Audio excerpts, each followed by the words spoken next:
MBSE versus traditional system engineering. What actually changed? In the last video, we talked about what MBSE is at a very high level. In this video, I want to talk about how MBSE compares to traditional system engineering, and more importantly, what actually changed and what didn't. This is one of the most common points of confusion, especially for engineers who have already had years of experience doing systems engineering. First, let's start with what stayed the same. MBSE did not replace systems engineering principles. We still think in terms of the life cycle. We still apply engineering judgment, and we still perform trade studies and make decisions based on technical and programmatic constraints. In other words, MBSE doesn't change what system engineers do, it changes how information is captured and managed. If you've been doing system engineering for years, you're already in the mindset needed for MBSE. Now, here's where things actually changed. The biggest shift is where system information lies, how that information is connected, and how changes are understood and managed. Instead of information being scattered across many documents, MBSE focuses on capturing that information in a connected way so relationships are visible. This is really an information management shift more than a technical one. Traditionally, documents act like static snapshots in time. They tell you what something looked like when the document was written, but they don't automatically show how everything connects. Models, on the other hand, are built to represent relationships. They help answer questions like what depends on this requirement and what breaks if this changes. For example, if a requirement changes, a model can show which parts of the system are affected instead of relying on someone to remember each place that requirement appears.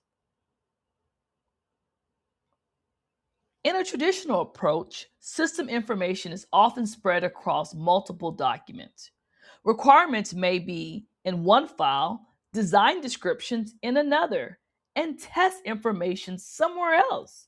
Traceability is usually maintained manually, and changes are updated by hand. Over time, this increases the risk of inconsistencies, especially as systems grow more complex. This doesn't mean traditional systems engineering is wrong, it just becomes harder to manage at scale. With an MBSE approach, information is captured directly in the model. Relationships are built in. So connections between requirements and components and behaviors are explicit.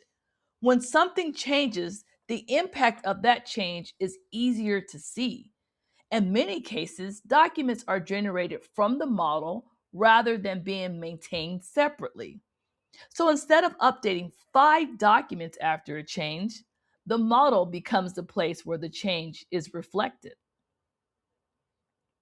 Configuration management still plays a critical role in an MBSE environment. Change control still applies. Baselines still matter. What changes is the traceability becomes more visible because relationships already exist in the model. Configuration management helps protect model integrity as systems evolve. MBSE doesn't replace configuration management. It actually makes good configuration management practices more important. At this point, a very few common questions usually come up. Do I need to learn new tools? Will this slow us down? Is MBSE replacing documents? These are valid concerns, and almost every organization asks them during early adoption. The reality is that MBSE adoption is usually gradual. Hybrid approaches are very common where models and documents coexist. Tools support the approach, but they don't define it. And most importantly, thinking still matters more than any tool or diagram. MBSE is not about turning engineering into a button clicking exercise. In the next videos, we'll look at common MBSE diagrams at a high level, how requirements fit into models, and how MBSE roles and workflows come together. The goal is to build understanding step by step without overwhelming detail. Thanks for watching, and I'll see you in the next video.